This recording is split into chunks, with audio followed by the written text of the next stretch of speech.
They mocked me while I paid their mortgage in secret. Now my quiet revenge made me their landlord and took everything back. When my uncle sent me that video, I felt my whole world tilt on its axis. There they were, my parents and my brother Thomas, sitting around our old kitchen table in Phoenix, talking about me as if I was nothing more than a burden. The familiar Arizona sun streamed through the windows, casting a warm glow that felt like a mockery of the cold words being spoken. "Lindsay only helps because she owes us," my mother said, her voice dripping with contempt. "After everything we've done for her, paying the mortgage is the least she can do." My brother Thomas chimed in with a smirk. "Yeah, and she acts like she's doing us some huge favor. What a joke." The worst part was my father's quiet nod of agreement. The man who had once taught me to ride a bike and helped me with my math homework now sat there, allowing them to tear me down. The video was shaky, clearly taken without their knowledge, but their words came through crystal clear. I watched it 3 times, each viewing filling me with a strange mix of numbness and clarity. For the past 4 years, I'd been making substantial payments on their mortgage through my LLC, Divine Investments. They thought they were making payments to a bank, never bothering to read the fine print of the agreement my financial advisor had helped arrange. Every month, they made their small contribution while I covered the bulk of the payment, all while they complained about my minimal help. My Uncle Jason's message came right after. "You needed to see this, Lindsay." I couldn't stay quiet anymore. They've been talking like this for months. I sat in my home office, staring at the spreadsheets detailing every payment I'd made. The numbers didn't lie. Over $200,000 invested in keeping them comfortable in that house. My hands should have been shaking with anger, but instead they were steady as I pulled up the mortgage agreement. A small smile played at my lips as I remembered the purchase option clause my financial advisor had insisted on including. "Just in case," she'd said. Looking back, I wonder if she knew something like this might happen. The next payment was due in 2 weeks, and for the first time, I knew exactly what I needed to do. I picked up my phone and typed a simple message to my uncle. "Thank you for showing me the truth. Don't worry, I won't let them know you sent this, but things are about to change." I've always been the family's safety net, though they'd never admit it. 4 years ago, when the housing market in Phoenix crashed and they were on the verge of losing their home, I stepped in. I was 27 then, already successful in my career as a software development manager. The irony was that they never approved of my career choice. They wanted me to take over my father's struggling real estate business instead. "Software is no career for a woman," my mother would say, her lips pursed in disapproval. "Your brother Thomas is the one with the real business sense." Yet Thomas, with all his business sense, had nearly bankrupted the family company within 2 years of taking over. When they needed help with the mortgage, I consulted my financial advisor, Kate. She suggested a creative solution: create an LLC, buy the house through it, and let them think they're still dealing with a bank. That way you protect yourself legally while helping them. It seemed perfect at the time. I could help without dealing with their pride. The arrangement worked smoothly. Divine Investments LLC became their mortgage holder, and I supplemented their monthly payments without them knowing. They maintained their dignity, and I kept my family stable. My Uncle Jason was the only one who knew the truth, having overheard Kate and me discussing it at a family gathering. "You're too good to them, Lindsay," he'd said then. "They don't deserve your kindness." I defended them, of course. Their family. They might not understand my choices, but they've always given me a home. Now, watching that video for the 4th time, I realized how wrong I'd been. Their words played on repeat in my mind. "She owes us, what a joke, the least she can do." Each phrase felt like a knife twisting deeper. I opened my laptop and logged into the LLC's account. The next mortgage payment was due on the 15th, just 2 weeks away. They had never been late before, always transferring their portion like clockwork. But now, knowing how they really felt, I had no intention of covering the rest this time. Let them face the consequences of their ingratitude. Let them deal with the bank on their own. They had no idea that their daughter, the worthless burden, was actually their landlord. The thought brought a smile to my face. Sometimes karma needs a little push. The video wasn't the end of it. My Uncle Jason sent me more evidence the next day, screenshots of family group chat messages I'd been deliberately excluded from. They'd created it 6 months ago, appropriately named Family Finances. Each message felt like another betrayal, deeper than the last. "Lindsay thinks she's so special with her tech job," Thomas had written. She barely helps with the mortgage while I'm here every day running Dad's business. My mother's response made my blood run cold. We should ask her for more money. She's single with no kids. What else does she spend it on? After all we sacrificed to raise her, she can't even properly support her family. I pulled up my financial records, hands trembling slightly as I calculated the total. Over the past 4 years, I'd contributed $267,843 toward their mortgage through divine investments, while they had only paid $52,500. The monthly payments to the bank were the bulk of the mortgage. They had no idea I was covering the additional $5,400 every month. My phone buzzed, a message from my mother. "Sweetie, could you come to dinner this Sunday? We need to discuss something important." I knew exactly what that something was. They were planning to ask for more money, probably with emotional manipulation and guilt-tripping as side dishes. The thought of sitting there, pretending I didn't know what they really thought of me, made my stomach turn. I called Kate, my financial advisor. "I need to know my options with the purchase agreement."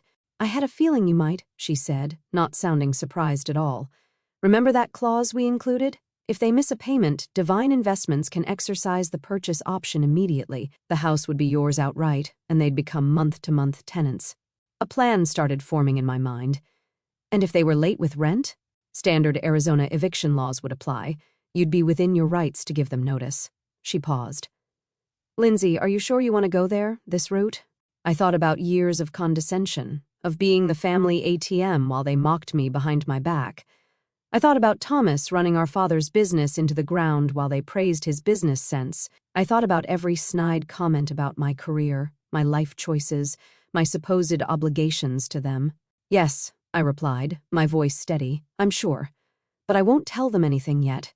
Let them think everything's normal for now." I texted my mother back. "Of course, I'll come to dinner. Looking forward to it." The heart emoji felt ironic but necessary. After all, they'd taught me well. Sometimes the best revenge requires a perfect poker face. The next mortgage payment was due in 13 days, and for the first time since this arrangement began, I wouldn't be there to catch them when they fell. Sunday dinner felt like an exercise in self-control. I arrived at their Phoenix home exactly at 6, the setting sun painting the desert landscape in shades of orange and purple. The house, my house, technically, looked exactly as it had for the past 20 years. The familiar scent of my mother's lasagna wafted through the air, a calculated choice meant to remind me of happier times. "Lindsay, sweetheart!" My mother rushed to hug me, her designer bracelet catching the light. I noticed it was new, probably purchased with money they should have put toward their mortgage payment, due in 9 days. Thomas sat at the dining table looking smugger than usual in his pressed business casual attire. "Hey, sis. Good of you to make time for your family." I smiled, remembering his message about me barely helping. If he only knew that his entire lifestyle depended on my generosity. "I always have time for family," I replied, the irony thick in my throat. My father emerged from his study, his reading glasses perched on his nose. He was reviewing some papers that I glimpsed were bank statements. The sight nearly made me laugh.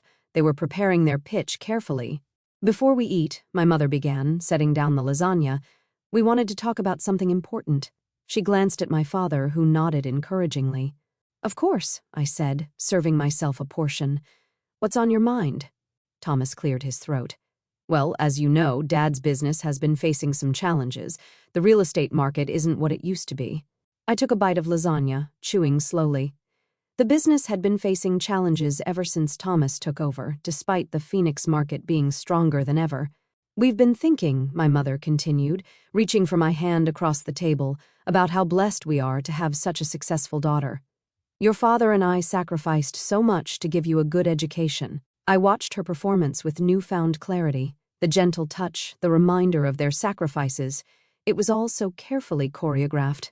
"The mortgage payment has become quite a burden," my father added, his voice carrying that particular tone of paternal authority he'd always used to make me feel small. "And with you doing so well in your computer work." "Software development," I corrected automatically, though they'd never bothered to understand the difference. Right, he waved dismissively. "Well, we thought perhaps you could help more with the monthly payments. After all, this is your family home, too. If they only knew how much of it was already mine." "We're only asking for an extra $2,000 a month," my mother added quickly. It's not much, considering your salary. I took another bite of lasagna, using the moment to maintain my composure. They wanted $2,000 more when they didn't even know I was already paying over $5,000. The audacity was almost impressive. I'll think about it, I said finally, my voice neutral. Times are a bit uncertain right now. Uncertain? Thomas scoffed. Please, we all know you're doing fine, unlike some of us who are actually working hard to keep this family's legacy alive. I smiled, thinking about the notification their bank would send when they missed their payment next week. You're right, Thomas. Sometimes we all get exactly what we deserve. After dinner, I excused myself to use the bathroom but took a deliberate detour past my father's study. The door was ajar and I could hear my parents and Thomas talking in hushed voices. I paused, my heart pounding as their words drifted out. She's not going to help, Thomas said, his voice bitter. Did you see how she just sat there, acting all superior with her tech money while our business is struggling? Patience, my father replied. We have another option. Remember those investment documents I found in her cloud storage when she used our Wi-Fi last month? She's been hiding money from us in some company called Divine Investments. My blood ran cold. They'd snooped through my files during my last visit. I'd carelessly used their Wi-Fi without a VPN, and my cloud storage had synced automatically. I looked it up, my father continued. It's a legitimate LLC, and it's doing very well. She's been squirreling away money there instead of helping her family. I raised a snake, my mother's voice chimed in. We'll give her one more chance to help voluntarily. If not, I'll remind her about that time in college when she took money from your business account for her tuition. She thought we never knew, but we have proof. She'll have to help us then. I had to bite my lip to keep from laughing. The money they were talking about, I'd borrowed it with my father's permission when their check for my tuition bounced. I'd even paid it back within a month, with interest. I had emails proving everything. Their attempted blackmail was as pathetic as it was desperate. And if that doesn't work, Thomas added, we can always reach out to her company's HR department, ask some questions about her mental stability, maybe suggest she's been stealing company resources for personal projects. That would get their attention. The casual way they discussed destroying my career sent ice through my veins. These people weren't family, they were parasites wearing family masks. I quietly slipped back to the bathroom, flushed the toilet for show, then returned to the dining room. They filed back in moments later, all wearing practiced smiles. Lindsay, dear, my mother said sweetly, have you given any thought to what we discussed about helping more with the mortgage? I met her gaze steadily. Actually, I have. You're right. Family should help family. I'll have an answer for you in about 8 days. The timing wasn't random. Their mortgage payment was due in 8 days, and I knew exactly what would happen when they missed it. Divine Investments would finally reveal its true ownership. 8 days? Thomas frowned. Why such a specific timeline? I stood up, gathering my purse. Just need to check some things with my financial advisor. You understand, right? Being careful with money is just good business sense. I smiled at Thomas as I echoed their favorite phrase. My mother walked me to the door, pulling me into another calculated hug. We knew you'd understand, sweetheart. Family always comes first. Yes, I agreed, thinking of the eviction notice I'd already drafted. Family always gets exactly what they deserve. As I drove home, I called my Uncle Jason. You were right about them, I said when he answered. But don't worry, I'm done playing the silent partner in their little drama. It's time for the final act. The week crawled by with excruciating slowness. My family kept up their pressure campaign, sending daily texts about their urgent financial situation. Each message only strengthened my resolve. I forwarded everything to Kate, my financial advisor, who was helping me prepare for the inevitable confrontation. The paperwork is ready, Kate confirmed during our meeting 3 days before the payment was due. Once they miss the payment, Divine Investments can exercise its purchase option immediately. I've also prepared the eviction notices, just in case. I nodded, reviewing the documents. And you're sure everything's legally sound? They can't fight this? They signed the agreement 4 years ago, Kate assured me. Your father barely read it, he was too desperate for the bailout. Everything's perfectly legal. That evening, my brother launched his own attack. Hey sis, his text read, I was just talking to my friend in tech recruitment. Heard some companies are doing layoffs. Must be scary for you. Good thing you have family to fall back on. Speaking of which, about that help we discussed? The attempted manipulation was so transparent it was almost comical. I showed the message to my Uncle Jason over coffee the next day. "They never change," he said, shaking his head. "Your aunt and I watched them do this to everyone in the family. It's why we distanced ourselves years ago." "Did you know they went through my files when I visited?" I asked. "Not surprised. They did the same to your cousin when she stayed there last year. They're always looking for leverage." He paused. "Are you ready for the fallout? They won't take this well." I thought about their threats to contact my company's HR, their plans to blackmail me, their years of taking my help while mocking me behind my back. I'm ready. They made their choice. Now they'll face the consequences. 2 days before the payment was due, my mother called. "Lindsay, we need your answer about the mortgage help. Times are tough, and family needs to stick together." "Don't worry, Mom," I replied, my voice steady. "Everything will be clear very soon." That night, I received an email from the family's bank. They'd tried to transfer money from their account to Divine Investments, but the payment had bounced. They were already overdrawn. I forwarded the notification to Kate. "Here we go," she replied. "Want me to start the proceedings tomorrow?" I thought about the lasagna dinner, their smug faces, their casual discussion of destroying my career. I thought about the years of manipulation, the constant demands, the endless ingratitude. "No," I typed back. "Let's wait until the payment officially fails. Let them spend the next 2 days thinking everything's fine." They taught me well. Timing is everything. I opened my laptop and began drafting an email to my company's HR department, documenting my family's threats and including the evidence Uncle Jason had gathered. Better to get ahead of their potential attacks. The end was in sight, and I was leaving nothing to chance. "Sometimes," I muttered to myself, "the best revenge is simply letting people face the consequences of their own actions." The payment deadline came and went. At 9 o'clock in the morning sharp, Divine Investments' automated system sent out its default notice. I watched my phone, counting down the seconds until the inevitable call. It took exactly 12 minutes. "Lindsay?" My mother's voice was frantic. "Something's wrong with our mortgage payment. The bank is saying we defaulted, but that's impossible.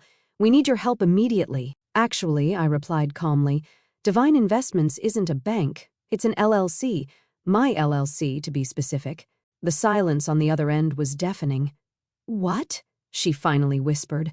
"Check your email. You'll find a notice explaining that due to your default, Divine Investments is exercising its purchase option. The house is now legally mine. Your status has been changed to month-to-month tenants." This is a joke," she stammered. "No joke. I've been covering the majority of your mortgage for 4 years while you all mocked me behind my back, called me a burden, plotted to blackmail me, threatened my career. How did I know? Uncle Jason showed me the video. He showed me everything. Now, about your tenancy. Your first rent payment is due in 30 days. I suggest you start looking for somewhere else to live." My father's voice suddenly broke in. They'd put me on speaker.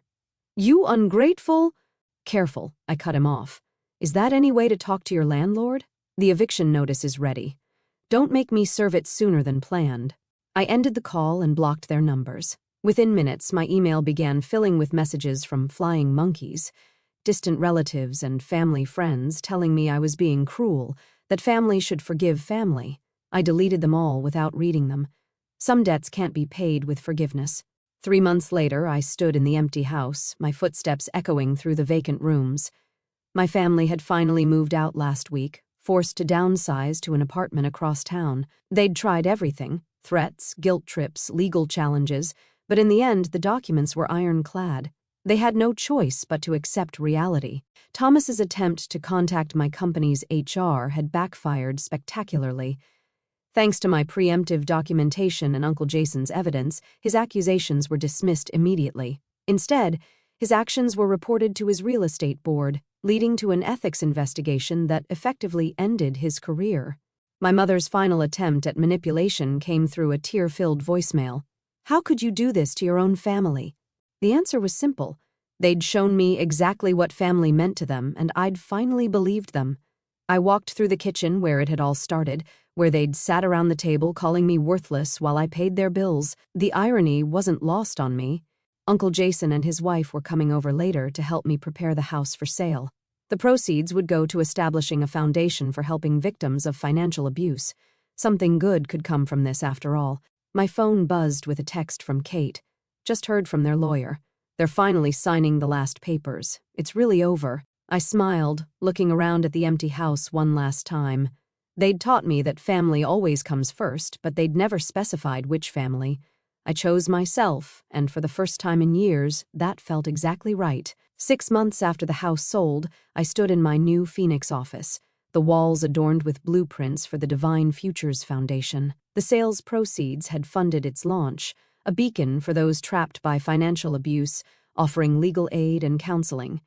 Each application I reviewed echoed my story. Families exploiting trust, dismissing worth, helping them heal felt like reclaiming my own power, every step a defiance of the contempt I'd endured. Uncle Jason, now my closest ally, helped oversee the foundation's community outreach. Over coffee, he grinned. "You turned their betrayal into something beautiful, Lindsay." His pride warmed me more than the Arizona sun. My former family's attempts to reconnect, pleading voicemails, manipulative letters, had ceased. Thomas's real estate license was revoked, and my parents, humbled by their apartment life, faded into silence. I felt no malice, only relief. At home, I framed a photo from my childhood, not of my parents, but of me and Uncle Jason at a science fair, his encouragement shaping my tech career. My chosen family grew: Kate, my advisor, colleagues who celebrated my strength, and foundation clients who inspired me daily.